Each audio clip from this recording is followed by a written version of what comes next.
Know thou, O son of man, I have set thee a watchman unto the house of Israel. Therefore, thou shalt hear the word of my mouth, and warn them from me. Have no fellowship with the unfruitful works of darkness, but rather expose them. Coming to you from an undisclosed location in Middle Tennessee and examining current events from a biblical perspective, this is Bible News Radio with your hosts, Randall and Stacy Harp.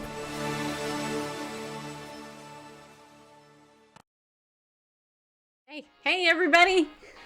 How you doing, everybody? I want to welcome you all to today's edition of the show. Glad that you're here. No, can you hear me okay? You probably hear me okay, right? Do I need to turn that up? Probably a little bit. There we go. As you know, I've learned to dance recently. Oh yeah, you. I know how to do tango now. Tango. That's right. Just saying. Alright, anyway. Thank you guys for coming in. Hope you guys have had a good day. My day has gone by. It's hard to believe it's 4 o'clock Central Time at the moment. Because it's 4:01. Yeah, it is. Anyway. Anyway, I wanna thank you for joining the show. And I want to let you know that I am happy that you're here. We're going to go ahead and we're going to air an interview of interviews. Yeah, we are. Carl Teichrieb. I met him last year at the Prophecy Watchers Conference in Oklahoma. He's tall. He's goofy.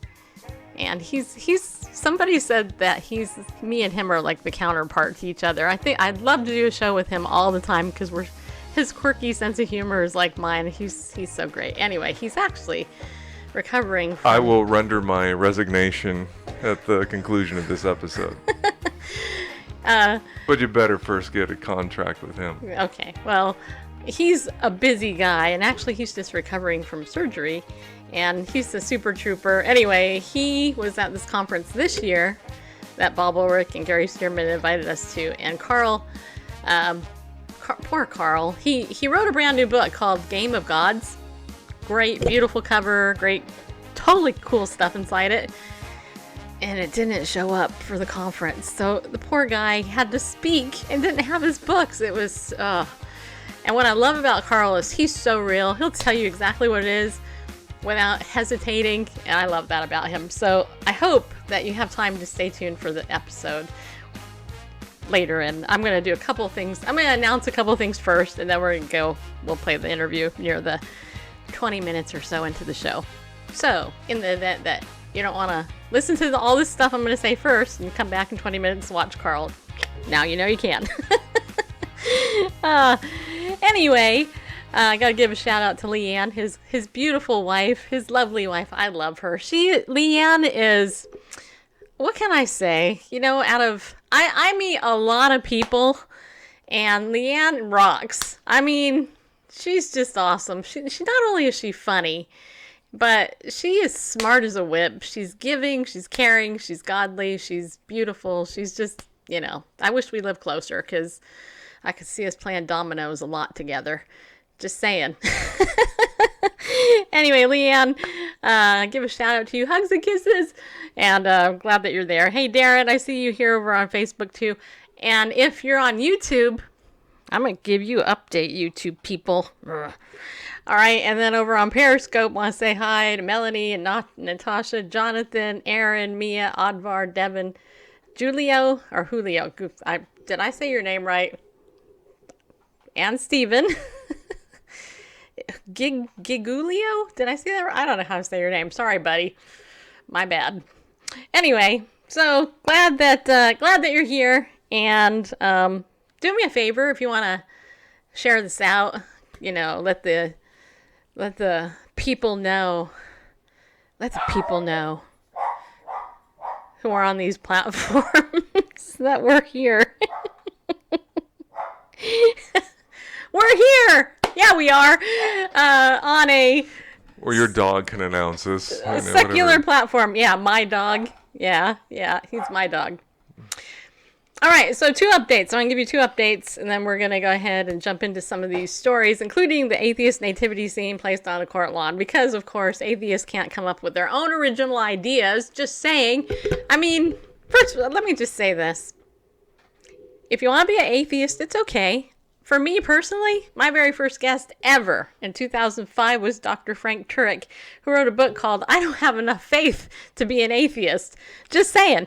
But anyway, if you want to be an atheist, go for it. But come up with your own original idea. Don't like me trying to copy the Christian tradition by setting up your own, quote, nativity scene. Just saying. I mean, that's lame. Oh, I know. That's how to win friends and influence people, right? Yeah, well, Dale Carnegie has nothing on me, just so you know. Okay, anyway, so we'll talk about that.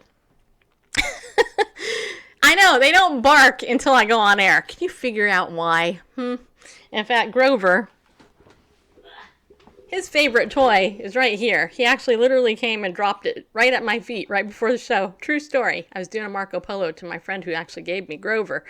And this toy is his total favorite. And as you can see my hair all over it, because who plays with him? It's me. Yes. He's got a lot of other toys, but this is his favorite one. Just so you know. And he's dressed for winter. Anyway. All right. Okay, so first I want to give you guys an update. Yesterday, I asked you if you would help me with a contest that I'm in for my side business, Legal Shield, also known as Ladies of Justice. And just so you guys know, I got my very first name tag for Ladies of Justice. Is that awesome or what? It came in today, and it's super cool. It's magnetic, so I'm going to wear this everywhere, and people are going to go, what are Ladies of Justice? I'm going to say I'm a lady of justice. Why? Because I believe in justice for everybody. And that's what's so great about Legal Shield, is that Legal Shield offers affordable legal, representation for everybody. That's what's so cool about Legal Shield. It really is. Anyway, this is magnetic. You hear that? God, and this thing is hard to take off. I mean, look at that. I'm trying to pull it off. I don't want to break my fingernails. There we go. But yeah, so this is magnetic, and it will definitely stay on during a tornado or whatever. Anyway, so here's the thing. With the contest for Ladies of Justice, or for Legal Shield and Ladies of Justice, basically what I need is I needed 20 people that I could share this video with about the opportunity, right? Because I want you to know about Legal Shield. I always tell you about it anyway, but I just needed 20 people to go and watch this video. And I'm happy to say that 20 of you came through for me. High five. Yes, you did. You actually let me send you the video. You clicked on the link, and most of you actually watched it. I mean, most of you actually watched most of the video. It's a 22-minute video. Some of you watched half of it, but that doesn't matter. Well, I mean, it does, but it doesn't matter because you watched enough of it for me to get credit, right? So that's the super good news. But here's the shocking part. Yeah, it is. The shocking part to me, and this is where the Lord just really was like going, see, Stacy, people really like you. The shocking part is that in this contest, I ended up in 27th place. Okay? In this contest, if you get 20, then you get on the call, right? So I got the call because you guys clicked through, and so now I get to sit on this coaching call with one of the top people in Legal Shield, which is really cool. But if you get in 25 or up, then you actually can get a book, of success stories of other people in the business. And here's the thing. The thing is that I'm at 27, and right now, right before the show, I checked. I need 4 people in order to tie to get tied into 25th place. But so, which really means I actually need probably 10 more people to click through the link in order to knock these other people out of their spot. Not that I'm competitive or anything, just saying. Barefaced said I am, and of course I play pickleball, so it's probably obvious I am. Anyway, so if you have not yet, click the link for me and let me send you the video so you can watch it and learn more about Legal Shield and the great opportunity that it is. Then please tweet me, message me on Facebook or something. Yes, if you have not watched the video, even if you are already a member, I can still send you this video because that's what it counts. They want you to watch this video. So I need about 10 of you in order to knock these other people out of their spots. And then this contest ends today. I think it ends I don't know, in a couple of hours, actually. So I can't do it during the show, but if you're interested in helping me kind of maybe get over and knock these people out of their spot in a loving way, I don't mean that in a mean way, then leave a message, tell me, yeah, you can send me that link, and I will, okay? But you gotta tweet it to me or message me on Facebook or text it to me if you have my number, okay? All right, that's all I'm gonna say about that. Okay, second thing, last night I did a special Facebook about YouTube. They sent me a message yesterday. I actually recorded it. You guys might have seen it. Where our show yesterday, they gave me 1 strike on the YouTube account for basically. Did you lose my volume? Because my mic's up all the way. I can hear you great. You can? Okay, so Natasha said she can't hear me. Okay, anyway, so here's the thing. So YouTube removed my show from yesterday. And they removed it without actually giving me any, I'm going to go ahead and block that person. Natasha's saying there's no sound. What happened? Because can everybody else hear us? Put yes if you can hear us. Anyway, so YouTube removed our show. So I appealed it. And this morning, or actually right before the show, it appears that video has been back. It's reappeared. Yeah, it has. The mystery. Go out and come back in. Oh, okay, you're telling that person. Okay, yeah. So for some reason, YouTube removed my video based on the title, I believe, because they didn't obviously watch the show, right? And they reinstated it. But here's the thing. YouTube did not message me at all. They didn't write me a letter. They didn't send me an email. They didn't tweet me. They didn't say, hey, Stacy Lynn Harp at Bible News Radio. We're so sorry that we did what we did to you. You're one of the best YouTubers on YouTube. How dare us do something so petty and stupid? No, they didn't do anything like that. It just miraculously appeared. My video came back. And so I actually went into my YouTube account and I was trying to find where they actually gave me a strike, as if I'm a baseball player. I'm up to bat and I swung at it and I got a strike.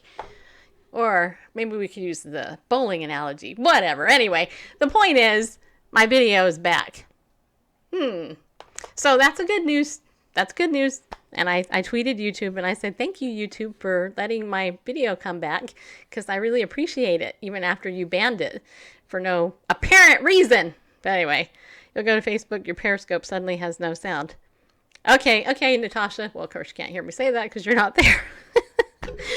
Anyway, so I am going to keep an eye on this because if YouTube is just deciding to remove videos for no real reason except to be butt heads, then just so you know, you're going to know about it because I'm going to tell you. All right. Okay. So now it is 4:13, give or take. So we're going to go ahead and do you think we should do the atheist story first? Yes. Okay. It's the headliner, so Randall wanted this to be the headline. Okay. So I need to find the article then, because I actually don't have it up in my open ones. Oh no. Which one is it? Oh, don't worry, I can find it. Let's see here. I gotta find Randall in here. Or if you just want to read it off the monitor, or is that too... I can't. It's too small. Here it is right here. I got it. All right, people. It seems like every day you move further to the left. Don't tell them that. Well... For further to your right, you move further to right. Which way do you want me to go? This way? You're fine because now I've adjusted it. I've moved everything. It's like every time I bring something, it's like you're. Okay. You're like half off, and I have to bring it. The name of this article is called "Atheist Nativity Scene Placed on Courthouse Lawn," and I don't know if you can see this beautiful, cute little picture of a nativity scene, but. I don't think it's a picture of the nativity scene. I know. This is so funny. The atheists crack me up. It's like they can't come up with their own idea. Anyway, it says here, an atheist group has placed a secular nativity scene honoring the, quote, baby Bill of Rights, unquote, on an Illinois courthouse lawn to counter the traditional Jesus-centered nativity scene. Interesting, huh? How come they didn't do this to counter Muhammad or Buddha or Gandhi or Well, the article tells us Okay, why. whatever. Anyway, okay, so the secular scene, sponsored by the Freedom from Religion Foundation, or FFRF for short, shows cutouts depicting Benjamin Franklin, Thomas Jefferson, and George Washington gazing adoringly at the baby Bill of Rights in a manger, according to a news release from the organization. Now, why would the baby Bill of Rights be in a manger, people? I mean, do you not think that they're mocking Christianity just a little bit here? Just a little bit. Okay. It says here the Statue of Liberty is part of the display, too. Yeah, it is, because the Statue of Liberty is the Statue of Liberty. Actually, a sign accompanying the display reads, Happy Winter Solstice.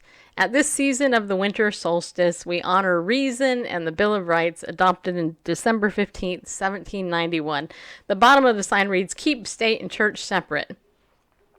Notice how they changed it to state and church instead of church and state, but whatever.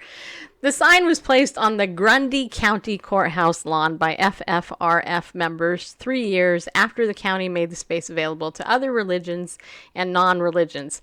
FFRF sent a letter to the county in 2013 threatening a lawsuit of the traditional nativity with the baby Jesus either wasn't removed or was paired with other displays. The nativity is owned by the Morris Ministerial Association, according to the Morris Herald News. The secular scene was placed on the lawn in past years, too.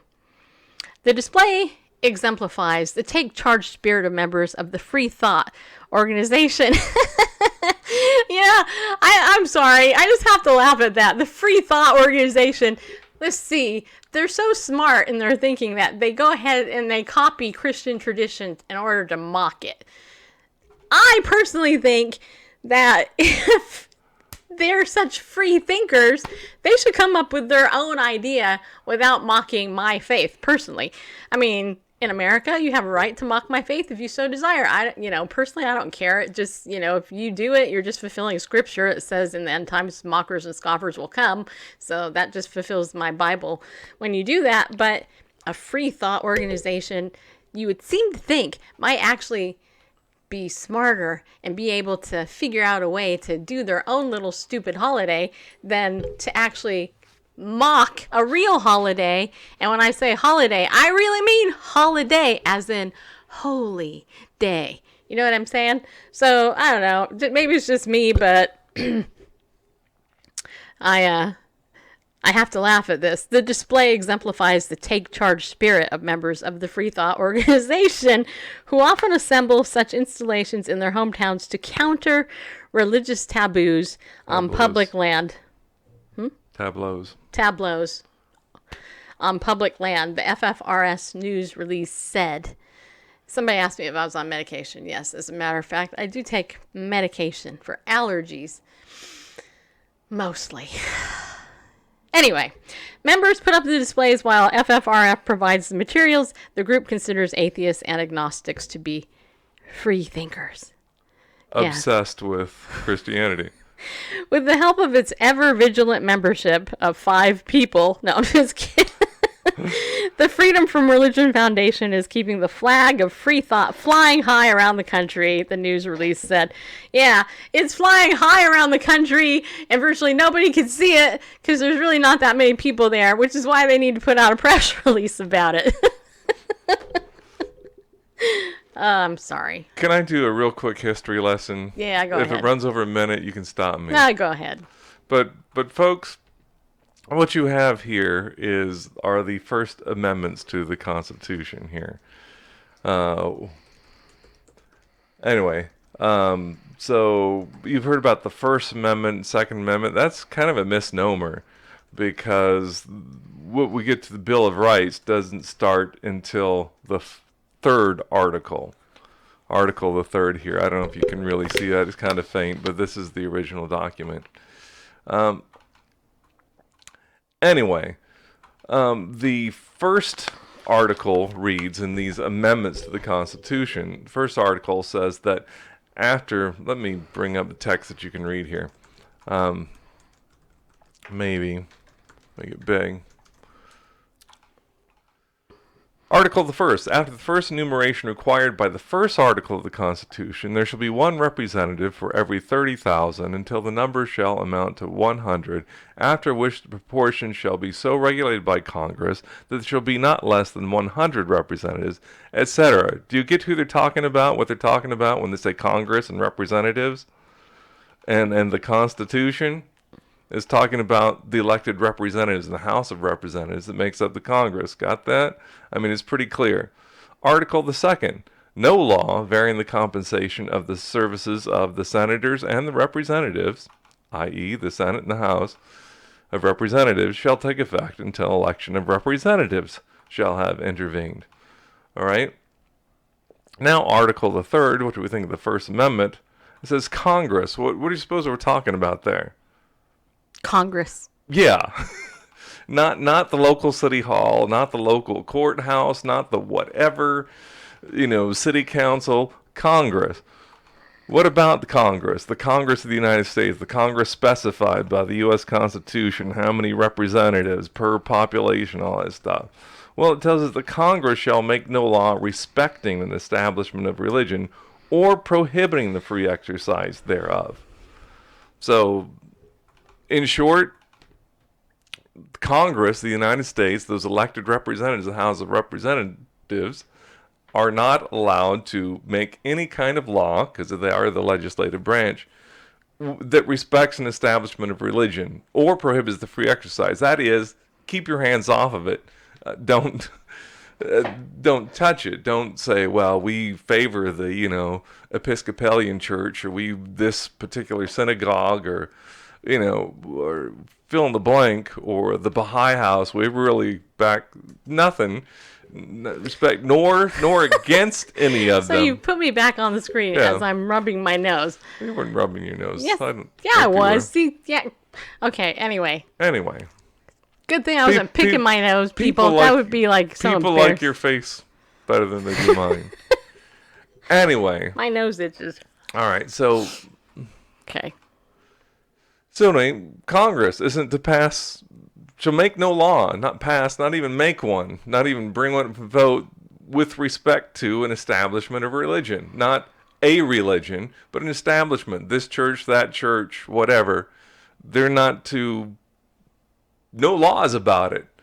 Not either favoring nor prohibiting the free exercise. And somehow, this Article the Third in the amendments that we think about as the First Amendment, it's really the third. That means separation of church and state, that you can't have a nativity scene on the courthouse lawn, that you can't have an opening prayer in a city council meeting. It has nothing to do with any of that. It's limiting the powers of Congress. Specifically, they can't make a law respecting an establishment of religion or prohibiting the free exercise thereof. Yeah. So Anyway. Natasha asks, why is it just Christianity they mock if it's freedom from religion? Exactly. Why not mock others also? Well, yeah. I would dare them to mock Islam. Oh, yeah. I mean, seriously, because if they would actually mock Islam, they would get their heads cut off. Or die. I mean, not that I want that, but Islam, the true inherent... I mean, look what happened with those people who drew the comics. Yeah. Charlie Hebdo magazine. Yeah. Do you know what last Wednesday was, besides the Wednesday before Thanksgiving? No. It was the Prophet's birthday. Oh, it was. Muhammad's birthday. And so... How come nobody celebrated it? I don't know. Well, why didn't anybody mock it, Good idea.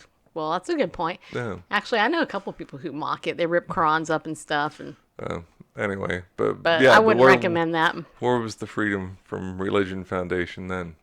Anyway, cut to you. The bottom line is, unfortunately, the sadness is really. I mean, whereas I can mock them, why not, right? I mean, hey,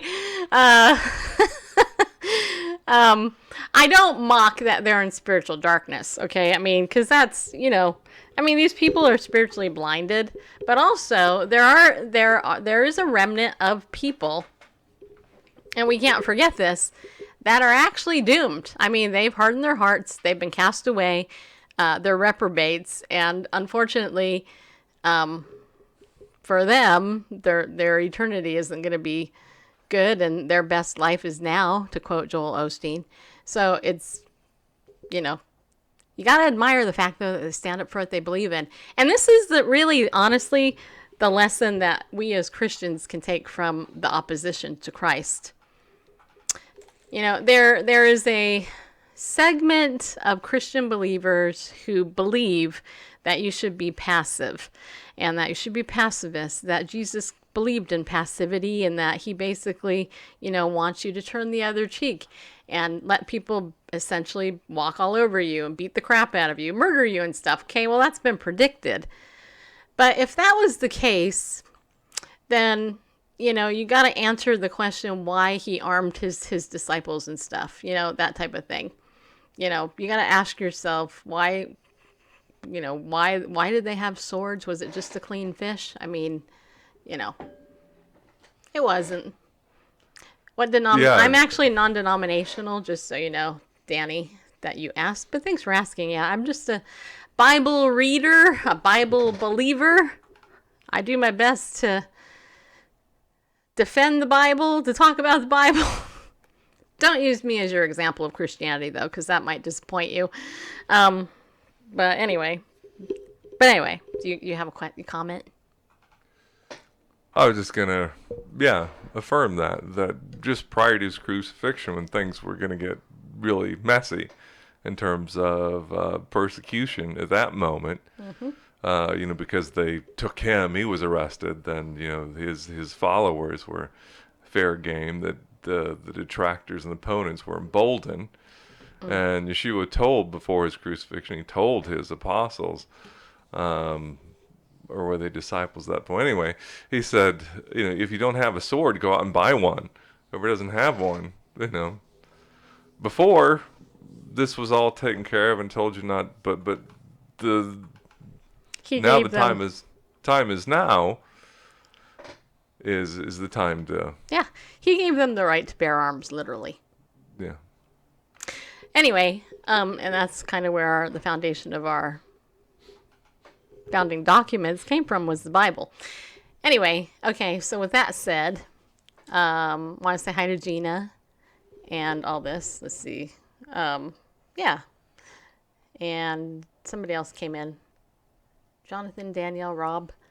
I don't know who else. But anyway, okay, so Carl Tykrib, I love him. He is a great guy. He's just wonderful. He's Canadian, just so you know. But I love him. He's a great guy. He wrote a brand new book called The Game of Gods. And in this interview that we did with him at the conference, you're going to learn a little bit about that, a little bit about him. So without further ado, people, here's our interview with Carl Tykrib. I hope you enjoy it. Hello, people. Yeah, you are. Hey, you know what? You see how quiet it is in here? No people to bug us. It took me forever to get Carl Tykrib back on the show. He refused to come on our show until this thing was done. And it is. Yeah, it is. This is like Game of Gods. Game of Gods. And the Temple of Man in the Age of Reenactment. Carl Reenchantment. Whatever. Whatever. The Temple of Man in the Age of Reenchantment. There you go. Right. There Perfect. we go. We can edit that maybe. Probably not. Doesn't matter. No. It's fun. Yeah, it is. It's fun yet serious. It is. Okay, so, but you are, okay, tell us about your ministry first. Are you still doing Forcing Change? We haven't done that for a long time. Like I edited the Forcing Change magazine from 2007 to 2015. Then we shut it down because all my time was on that. Yes. And that was realistically, that's been 2.5 years of writing and 4 years probably in total of preliminary work, and then 25 years more than 25 years of my own research and work went into this. Now Leanne, book. Carl's wife, who's adorable, told me there's 1,800 notes in this. 1,800 Footnotes. Exactly. That's what she said. Yes. 1,800 footnotes, people. So this thing has been well documented. Oh well, I'm dealing with topics. I'm dealing with topics that Yeah. So what's it in about? the Christian world, so much of some of this stuff becomes clickbait, It's sensationalized. This is not. Yeah. This goes into some pretty serious stuff. Basically, humanity has always had three great desires. The three great desires have been to be as God, to be masters of our own meaning and destiny, Makes sense. and to build heaven on earth. And that's this story. The story. And it takes you through the history of Western thought and culture. And along the way, I take you with me as we go to Burning Man. Chapter 14 is all about transformational culture and transformational events, and going to transhumanist events, global governance events. And nobody ever suspects you're there for anything. Yeah, there's been some issues Really? over the years. Really? You can't do this without Some- running some issues. Yes. He's a Canadian on a mission, people. Yeah, he is. His wife brought Canadian candy too, but we're not going to show that to you. I ate it. It was good. It was good. I know. Last year, you may recall, those of you who watched our show for any length of time, we were wearing red. This year, we're wearing blue. I don't know how that happened. I don't know either. I mean, yeah, A similar color. it's crazy. So if we come back next year, what are you going to wear? I don't know. Okay. It'll be a surprise. I know. But- We'll both be wearing the same thing. Yeah, so you know what's really interesting? Okay, so it says here, Gary Cohn actually endorsed this, which is awesome. If you guys know who he is, he's awesome. He says here, the most thorough writing of our generation on the history and inner workings of the One World movement. So this is pretty cool because, you know, it seems like a lot of people at this conference have been talking about how the lid, quote unquote, has been taken off. Right. And like you mentioned Burning Man, I'm pretty sure most people in my audience don't know what that is. Tell us what it is, because it used to be that was like a clandestine secret meeting? No, not, well, I mean, it has always attracted basically a certain type of people. And it's been open to the public, but it's always attracted like a certain kind of people. And it is, it's a public event. You have to pay your way to get in. It's not a cheap event to attend. I look at it as kind of the unofficial United Nations of Silicon Valley, because that's what it has become.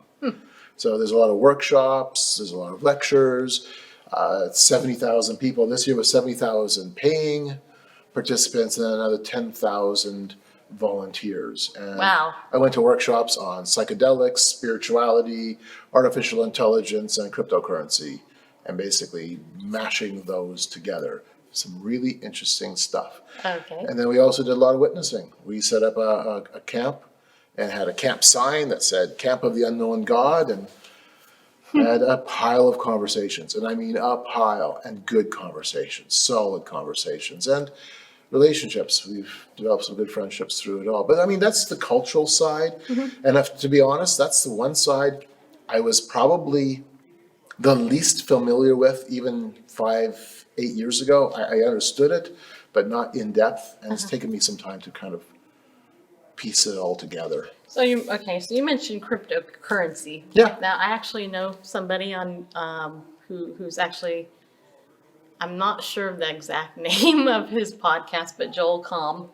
He has like one of the #1 podcasts on cryptocurrency. What can you tell us a little bit about that? What's About cryptocurrencies Yeah. in general? yeah, Oh, the concept of a digital currency, an alternative digital currency. Yeah. which will lead to like a one world currency? You think? Potentially. I mean, it was interesting because one of the workshops I attended was on, I can't say the individual's name. Suffice to say, he was probably the top 10 people within that world of cryptocurrency. He had a cryptocurrency he developed, and he had just come back from a 4-day psychedelic spiritual encounter.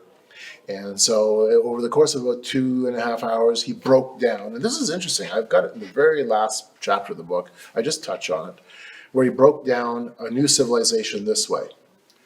Psychedelic, Eastern mystical, shamanistic spirituality. That's your first block, if you want to use a blockchain concept. Okay. That's where the first layering of your worldview is. And then a new ethos, a new ethical structure, a new framing story, a new way of doing community. And we're doing that on the fly at Burning Man. That's what we're doing. We're creating that new ethos in real time. And Burning Man, in many respects, is like a great big sandbox to play with new ideas of community. And so you've got those two, And then underneath that, he was suggesting that we have some type of cryptocurrency attached to this new social contract. So we would have cryptocurrency or digital currency built around smart contracts, but specifically to engage in that new ethics, that new spirituality. So if you fit in there, your ability to buy and sell is more or less secured. And then how do you manage what potentially is really a colossal idea? Artificial intelligence. Yeah, well, and it's interesting because AI is, a lot like virtual reality, Right. and it was interesting because I was talking to somebody, I don't know when it was, I talked to a lot of people, but they were basically saying the whole virtual reality, boxes and stuff that, pretty soon everybody's going to be doing it, and they're going to be trying to replace the interaction between human to human, and it's going to be all this mingling of technology, and, you got your transhumanist stuff and all that, and it sounds insane, but the way that they subtly introduce it as fun, and I'll tell you what happened to me. I actually bought one of those things just because I thought, okay, everybody's getting it, and I'm super cool. There you go. Yeah, I am. Not. But you know what happened with me? I bought a $50, I think it was last year for my birthday. I bought it for my birthday. I put my phone in there because that's basically. You got a Google Cardboard or whatever. Yeah, I put my phone in there and I turned on this kids game. It was more or less a kids game. And I was in there for probably 15, 20 minutes. When I got out, it freaked me out because I literally was in that world. Yes, you are. Psychologically, mentally, yes. Yeah, yes. and I freaked out because I was like, oh my gosh, it's hard for me to get back here. And so I stopped it because I thought, okay, there's something weird with that. Right. But I've been using virtual reality platforms for quite a while. I've been using Second Life for a long time. Second Life is very old. I know Second Life. It's really an outdated platform, but interestingly, it's still quite usable. And I've been to numerous, sounds crazy, but transhumanist conferences in Second Life, which makes sense because Second Life is a transhumanist product or a transhumanist technology that kind of gives us a picture of what the future might be. Here's a nutty thing. Philip Rosedale, the founder of Second Life, more or less received his creativity in a major way through his, I think it was his 1999 experience of Burning Man. Interesting. So how does Burning Man then, tie into, so they have all this occultic stuff going on, right? There's a lot of paganism. There is that. There's a lot of stuff that's just a party. People go just for the party. A lot of people come just to, they're not sure what it is. It's an Alice in Wonderland vacation, as one retired couple told me. I said, why are you guys coming? They're from Ottawa, Canada. They are retired, and they say, we've been coming year after year because it's an Alice in Wonderland vacation. I mean, we're going down the rabbit hole. And that's how it feels. It does feel here in the rabbit hole. Really? Okay, now what about sexuality issues? Oh, yeah. I mean, that's there. Whatever desires you want, whether something happens or not, that's always, there's articles written up about the sex culture of Burning Man, and there's stuff there. 2 years ago, we had camped just a couple blocks from the Orgy Dome. I mean, it's renowned for its sexuality. Did you say Orgy Dome? Or Orgy Dome, yes, like DOME. Okay. Yes, it is what it sounds like. That's weird. Yeah, but there's a hypersense of that there. But something, so what? Not so what, I can't say it flippantly like that. Right.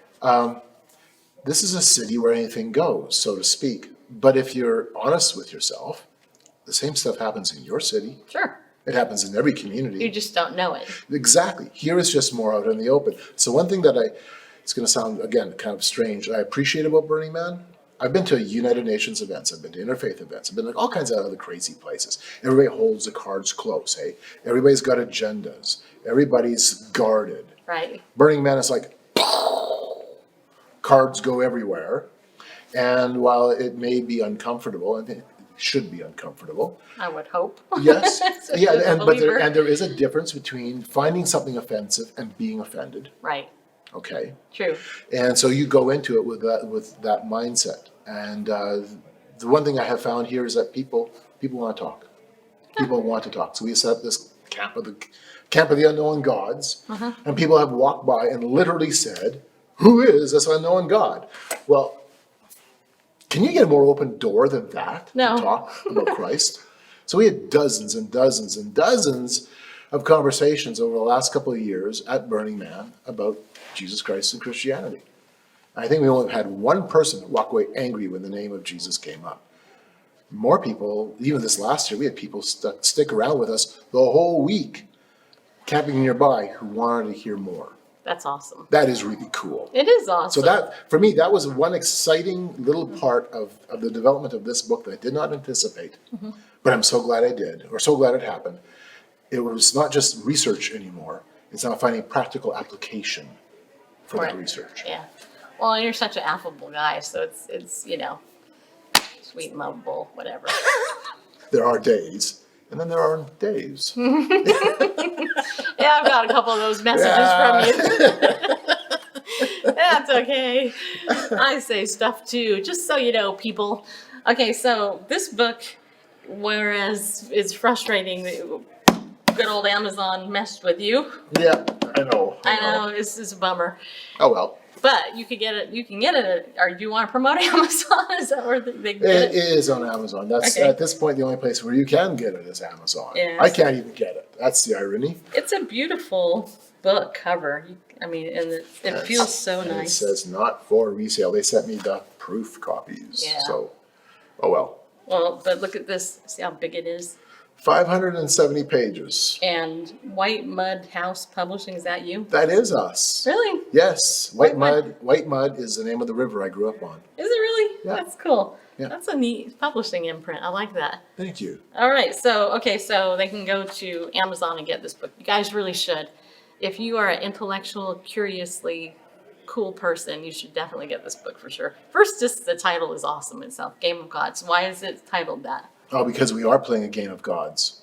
From Genesis chapter 3 all the way on, we're playing a game of gods.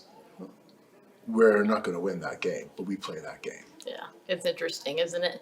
Okay, and then what if they want to follow you? Are you still on forcingchange.org? or- Eventually, we will get our website back up. In fact, next week when I get home, that's the big job, getting the website back up, getting the website up for this book. Getting the book written was the priority. Yeah, you did an awesome job. It was like, what, how many pages? 600 almost? 570, including an index. Rarely do you find books indexed, especially Christian books, but yes, it is extensively indexed. Yeah, it is. I mean, look at that.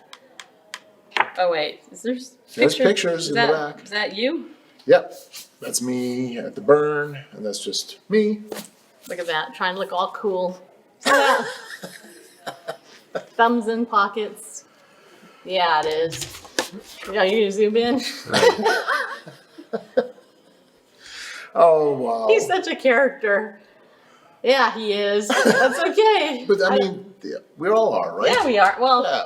depends on who you are. Some people are boring as mud, but you know. Did you get it? Okay, good. All right, so Carl Tygrib, this is the counter personality part of me. He's the man with my personality. He's only slightly a few months older than me too. That's right. We're in the 50 club, man. We made a half century. Exactly. Yeah, we did. Yeah, you guys don't care, do you? That's all right. It's okay. Oh, we're having fun. It's serious, but better than fun. And Yeah. that's one thing I really appreciate about you guys. Just, Good. yes. Just how the fact that you guys tackle some pretty serious, hard topics. We do. Yeah, and I know. And it's good. And yet, there's joy. Yep. Well, I talked to Billy Crone yesterday, and I was mentioning to him how, he seems happy. And he's like, yeah, why shouldn't Christians be happy? All these sourpuss believers, and just went on. We've been redeemed from hell and all that stuff. Yeah, we should be happy about it. Duh, hello. That's true. That's true. It is. So, but this has been well anticipated. Carl gave me the book. Well, he didn't give me this book, but I'm going to get a copy. And are any of your speeches going to be on DVD or available on MP3 to watch later or anything? From this event? Or any event? Any event? I don't have a whole lot done that way, and I need to. Mm-hmm. I need to. All right. Well, we'll keep on top of him as far as, that goes. Yeah. So, I had to just write the book. yeah. Yeah. Yeah. You did a good job. Congratulations. Thank you. You're welcome. And that's a wrap. How can you not love that man? He's tall. He's actually taller than Bareface is, which is kind of interesting. The other thing that I just noticed in that is that, we're the same age. He does not dye his hair, and neither do I. And you could see our original hair color, and both of our hairs is turning similar color. Isn't that kind of neat? Yeah, it is. I wouldn't say it's your original hair color. It's your natural hair color. My natural, yeah. Yeah. Yeah, no, my original, I don't know what my original hair color was. My original hair color was blonde. I know, it's hard to Blonde believe. and curly. I have a lock of it in an envelope. You do? Aw. Yes, I do. That's nice. Have my mother saved it for my first haircut. Aw. Moms do that kind of thing. Yeah. I have Grover's hair. Yeah, you do. Mm-hmm. Tugs, too. Yep. The vet, the groomer, last Christmas, when we got them groomed, they actually created, they had the clear ball ornaments, and they put the dog's hair in the plastic ornament and gave it to us. Different, but... So if we ever want to have them cloned down the line, then... There you go. So Carl Teichrieb, if you go over to Amazon.com and you want this book, I'm going to tell you, this is a very heady book. It's intellectual, but it's intellectually stimulating. It actually will make you think. It'll give you a whole new insight into what's going on with the other world religions and different things like that. And I think the thing that stood out to me the most about that interview is that he boldly goes into these events as an open Christian, right? He's clearly a Christian. And then he has these conversations with these people and shares the Christ of Scripture with them. And I think that that's very cool, because that's what we're supposed to do. That's what Paul did, when he was on Mars Hill. There was that to an unknown God thing there, and he gave exactly what Carl was saying. He actually shared who the Messiah was. And that day and age, they suffered a lot of persecution and tribulation as a result of it. So, so Randall's sharing with you the cover of the book, Game of Gods. I can't read the Temple of Man and the Age of Reenchantment. Yes. I don't remember what I originally said. Like, whatever. Anyway, yeah. So you guys can go to Amazon and get it. I think it's $17, give or take, or maybe it's 26 for the paperback. It's 26. Okay. Yeah, this is almost 600 pages, so it's 570. Yeah, so it's a pretty thick book. And how many footnotes? 1,800. Give or take? Nope, exactly. There you go. So see if you were listening. Yeah, I was. I listen to my guests. It's other people I don't listen to. And what is another feature of the book that you don't often find, and especially Christian books, but a lot of books like this usually don't have, but an index. An index, yes. Well, what's amazing about Carl is, I talked to him last year, and, Carl is a high school graduate, never went to college. And he has the gift of writing and research and analytical, thinking and all that stuff. And he's funny as heck.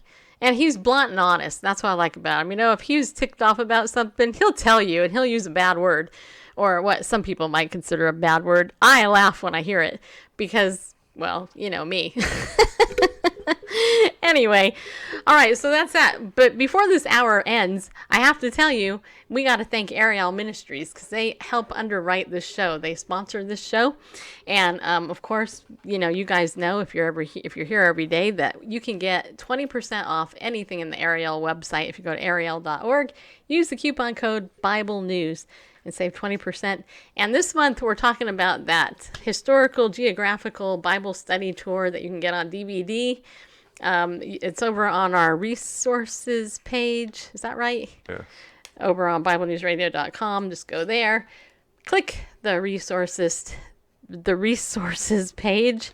It's good to click the right one. And then you can scroll on down and you can see a number of things on there. You can see the, I'm trying to find it. I know it's on here somewhere. Where is it? Where did it go? I don't see it. What are you looking for? Looking for there it is. The Historical Geographical Study Israel DVD Tour. If you guys want to get that for Hanukkah or for, a Christmas present or something, or just for your own personal devotion time, or somebody else's. Hey, you know what? You need to know this stuff. Just send it to somebody. It's $23 and change, probably plus shipping, once you use the coupon code. It's not a bad deal to go to Israel for $23. Just saying. Also, on that page, we also have Doug Hershey's book, The Christian's Biblical Guide to Understanding Israel, for $9. Just a donation there. You can click through and get that on our website as well. We got a lot of those. So if you've already gotten it, you want to get a Christmas gift, again, this is just an idea. You can do that. And then there's some other things there from Ariel on the site as well that you guys can check out. There's Messiah, Yeshua, Divine Redeemer, Christology from a Messianic Jewish perspective. These come and see studies are excellent. Just so you know, you guys can check those out too. And obviously you can click through the Ariel site. You could do, shopping over there anytime. Don't forget though, if you have not downloaded the Saintology Bible Study, that's also on our website. You can click that and download it for a couple more days. And also, I forgot what I was just going to say. Yeah, I did. I knew I was going to... Oh, yeah, that's what it was. If you're not on my text message list yet, you can text Bible News to 33222. So one of these days, we'll have that scrolling across the bottom throughout the show. Then way you can join text message list. I actually test out a scripture in the morning and a tweet or a text right before the show starts. And of course, if I have special things going on, like YouTube banning me, I alert you to that as well, and or help with Legal Shield. Got that stuff going on as well. So I try to stay in touch. I try not to overwhelm you. I hope those of you who are on my list don't go, oh, it's her again. But to me, I've actually found text messages is the best way to communicate with you, because everybody has a phone, and a text message is usually short, so it doesn't take a lot of time to look at. And it's way easier to write than email is. But I also send out email occasionally too, and so you can also join our email list over there too, through the website. All right. Yeah. Okay. I'm all of a sudden feeling a little bit tired. Like I should take a nap. I probably need some protein or something. Anyway, okay, so I wanted to read one other article here. And this one is the one I wanted, Randall, a Christianity Today one. Understanding the new apathy about church attendance, because this is actually kind of interesting. Just for fun, how many of you actually attend church? I'm not asking if you're a member. I'm just asking if you actually attend church in any way, shape, or form locally. Just put yes, I attend church, or no, or yes, or put a 1500, or just acknowledge it somehow. I'm going to read you this article. It was just published a couple days ago. It says here, most people who don't attend church are not making a conscious choice against it. Choosing requires awareness. Why are fewer people going to church, and what can we do about it? This may be the main topic of conversation among pastors today. For example, while scrolling through my Facebook feed last weekend, I came across multiple posts with sarcastic takes on how sad, interesting, ridiculous it is that people can't get up early. They can rather get up early for a sale at Walmart or sit on freezing seats for a sporting event, but they can't get up for church on Sunday. Oh my, there are so many things wrong with that kind of thinking, I hardly know where to start. Attendance, and then in parentheses it says, and non-attendance is not a choice. Shoppers and sports fans don't choose to go to the store or to a game instead of going to church on Sunday. First, those acts are not mutually exclusive. Second, and most importantly, most people who don't attend church are not making a conscious choice against it. Choosing requires awareness, and that awareness exists for fewer and fewer people every day. People aren't deciding not to go to church on Sunday any more than they're deciding not to drink a bowl of ketchup for breakfast. Sure, they could do it, but why would they? They haven't rejected the idea of going to church. It simply isn't on their list of options. They're not lazy. They're apathetic. Until we understand this, we will never have a chance to reach this generation for Christ. As long as we keep complaining about people not attending church services, we will continue to miss actual opportunities to meet them where they are. It's not about church attendance. Guilting people into church attendance won't work. Offering them a better Sunday morning religious show won't work. Convincing ourselves that getting people to attend church is equivalent to getting them to commit to Jesus won't work. Church attendance or non-attendance is a less accurate measure of someone's commitment level or spiritual maturity than we've convinced ourselves it is. That's actually very true. Church attendance is not and never has been the issue. Jesus didn't say, I have come that they may get out of bed early on their day off to sing songs together and listen to a sermon. Sure, gathering with fellow believers matters if they're believers to begin with. Amen. But if they're not, lack of Sunday morning church attendance is not an issue then, and we shouldn't make it one. I think there's another page to this. So I'm going to flip the page and see if there is. Yeah, there is. Page 2. Perfect attendance is imperfect. People who love Jesus want to gather with others who love Jesus. If they don't want to, nothing will make them. If they do want to, nothing will stop them. The days of giving out ribbons for perfect church attendance is gone. Yes, that was the thing. Good riddance. Really? That was the thing? I didn't know. Guilt no longer motivates, if it ever did. Only love can do that, and only love should. And even then, love doesn't motivate anyone to attend church services. It motivates us to worship, to gather, to celebrate, to learn, to serve, and to invite others into the same joy. That's what we need to do. Stop emphasizing guilt about church attendance. Start emphasizing the joy of belonging. So I thought that was an interesting article, because I know a lot of people in our audience don't attend church. And by all technical intents purposes, this host doesn't actually attend church, not at least in the way that they're saying. So I don't know, Bareface, what do you think? Well, I'm not so sure about the conclusion there, about the joy of belonging to Christ. That's the ultimate thing. Yeah. Maybe that's what they meant. I don't know. Yeah, but, the Great Commission, which is also confused with getting people to pray the sinner's prayer, Yeshua said, go into all the world and make disciples, or better translation might be, because you are going to go, or having gone, the assumption, it's in the aorist tense, verb tense, one we don't have in English, but it's future, but it's assumed it's going to happen. You're going to go, and since you will have gone out, make disciples. And disciple, of course, is a disciplined learner. And I did like the line about assuming they're believers to begin with, about worshiping and singing songs and hearing a sermon. It's not the place for non-believers. A fellowship, a congregation, be it in a church building or under a tree or, some clandestine warehouse or whatever. It's a place for believers, and if you're not in Christ, then being around His body isn't gonna do you much. I mean,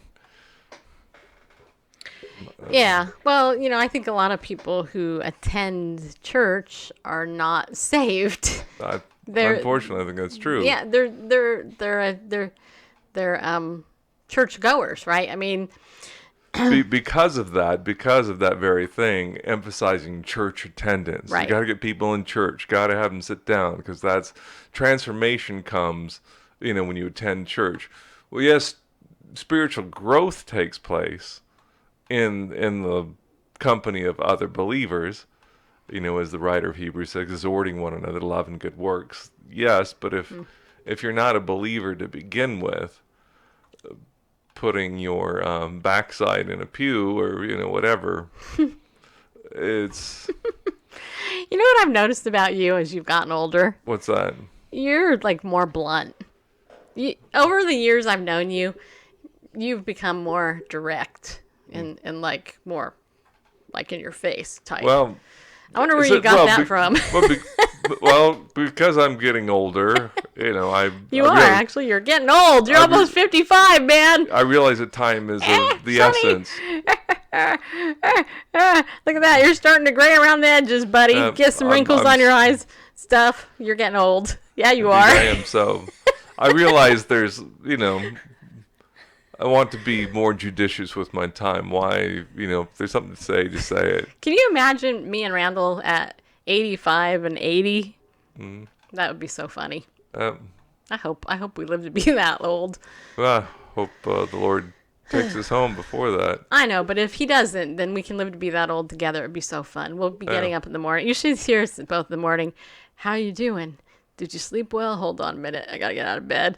I step on the floor and I'm like, oh man, I'm so sore. My body hurts. I'm like, how the heck did that happen? I used to spring out of bed in the morning super early. I still wake up early. I had 5 hours of sleep last night. That's why I think I'm tired, but anyway, so if you just came in, hi, thanks for coming in. If you have been here the whole time, aw, you guys are so awesome. You guys make me feel loved. You know that? You really do. And, yeah, so I just want to say thank you. Tomorrow, I think, is Friday, right? Yeah, it's Friday tomorrow.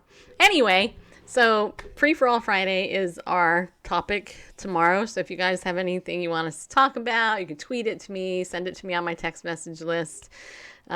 If you want to watch the video for the Legal Shield Ladies of Justice thing that I have there, that for the contest, I will announce at the end of the day. Hopefully I'll know by the end of the day if I win or not, get into the top 25. I've been trying all day, actually. But the other people who are right up there, they're doing that. I'm going to wait. I'll tell you right now. Let's see if I can tell you. This will make our show go over a few minutes, but that's okay. I'll tell you where I'm at. I'll let it load. Okay, wait. So I'm letting it load so I can no longer see you on Periscope, but I know you're there. Okay, it's still loading. So today I've added, in the last 2 days, I've added 30 people into my app. You can see there. See that 30 right there? Okay, anyway. And according to this, my current rank is 33 overall, which means I'm at number, let me tell you, it's loading. It's going to take a while to load. The app takes a while to load because it's going through all the people that use the app, which is a lot of people. There's a lot of people. By the way, I read an article today about Legal Shield. I think that they are now going to be introducing it in the United Kingdom, but I'm not positive, so don't quote me on that. But I did see it. And here's the thing. Got to tell you all, if you do want to sign up for ID Shield or Legal Shield this month and help me keep my Mad Streak going, which just means I have to sell one membership, contact me today or tomorrow, because then I'll be able to stay in the running. If not, that's okay. All right, so here it is. It's loaded. So where am I at? I'm still number 27. So, there's 1, 2, 3 people ahead of me. 24, 25, 26, yeah. And they all have 28. So I still need the top 28 at this point. So I need a minimum of 4 to tie, but that won't put me in 25th place. I need, let's say, 5 or 6 more people. Let's make it 10. 10 people still to add in here in order to get into the top so that I can actually win the book. But you know what? Hey, if it doesn't happen, that's okay too. I'm okay with it. But it's kind of the competition part of me. It's like, we came this far, people, you know? And here's the other thing. I will tell you that because I did get on the call because of you guys, I'm going to do everything I can to make sure I'm on that call. I got to find out when it's going to be. Lord willing, it's a time where I don't have to reschedule anything. I can just be on it. And I will share it with you, what I learned from it. And if you're one of my associates, I will definitely be bringing that wisdom, that whatever it was I heard, back to you guys as my team. Oh, and speaking of that, if you're on my team, my Legal Shield team, and you're in my downline, there is no meeting tonight with me and Vicky and you and the rest of us, because Vicky's not feeling well. So, and you probably, I don't know if you should have gotten an email about it. I didn't, but you should have gotten one. So anyway, so that's all. Oh, and one last thing, if you want to become an associate and be on my team, that's the other thing you can talk to me about too. That actually helps as well. So I would love to help you grow your life, grow your business, grow who you are as a person in any other way possible. So just get in touch with me and we'll do what we can, people. All right, so I'll see you later. Remember, be bold, stand up, go with God, 'cause he loves you, people. Yeah, he does.